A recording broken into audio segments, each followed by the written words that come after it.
Good morning to all. Science pedagogy class में आप सभी का स्वागत है। जैसे कि पिछले क्लासों में हम लोगों ने पढ़ रहा था कि फिजिकल साइंस को सेकेंडरी स्कूल लेवल में एक करिकुलम में एक सब्जेक्ट का रूप क्यों दिया गया है, जिसके तहत हमने आपको कल बताया था कि बच्चों में अंधविश्वास से मुक्ति दिलाने के लिए, तथ्यात्मक खोज करने के लिए, बच्चों में प्रजातांत्रिक गुण देने के लिए। उसी का नेक्स्ट पॉइंट है कि बच्चों में कोई भी कैरियर का चुनाव करने के लिए, बच्चों में कैरियर का चुनाव करने के लिए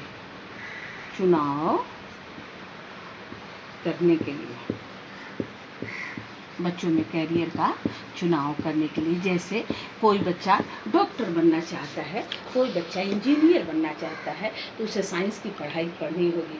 कोई बच्चा कॉरपोरेट सेक्टर में जाना होता है, उसे कॉमर्स की पढ़ाई पढ़नी होगी। कोई बच्चा लॉ में जाना पड़ता है, उसे फिलॉसफी और पॉलिटिकल साइंस की पढ़ाई करनी होगी। इस तरह से बच्चों की कैरियर किस दिशा में जा रही है उसके चुनाव करने के लिए फिजिकल साइंस का पढ़ाई बहुत जरूरी है सेकेंडरी स्कूल लेवल में। दूसरे 5वां पॉइंट है कार्य क्षमता बढ़ाने के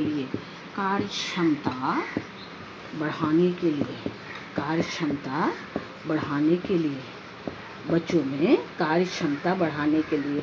मान लीजिए हमें डॉक्टर बनना है तो हमको अपनी पढ़ाई की अवधि बढ़ानी होगी। हमें इंजीनियर बनना है तो हमको अपनी पढ़ाई की अवधि बढ़ानी होगी।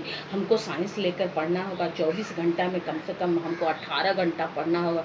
मतलब मेरी कार्य क्षमता बढ़ेगी तभी हम कोई अच्छा मुकाम हासिल कर सकते हैं। सार्वभौमिक गुण के लिए, सार्वभौमिक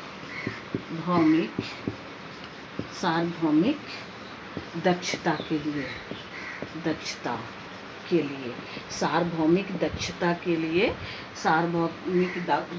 के लिए हम डॉक्टर बने हैं तो हम समाज का सेवा करेंगे, हम वकील बने हैं तो हम समाज का सेवा करेंगे, हम टीचर बने हैं तो समाज का सेवा करेंगे।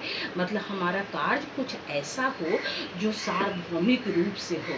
वैज्ञानिक दृष्टिकोण विकसित करने के लिए, वैज्ञानिक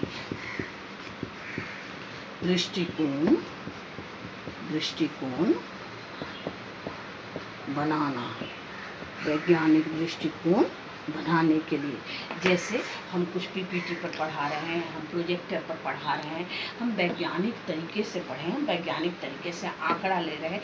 इस सब के ज्ञान के लिए बच्चों को फिजिकल साइंस की पढ़ाई सेकेंडरी स्कूल लेवल में बहुत ही जरूरी ही नहीं, नितांत आवश्यक है। ये 7 पॉइंट है, इसे पढ़ें, समझें और आत्मसात करें। अगले क्लास में मैं दूसरे पॉइंट को पढ़ाऊंगी। धन्यवाद।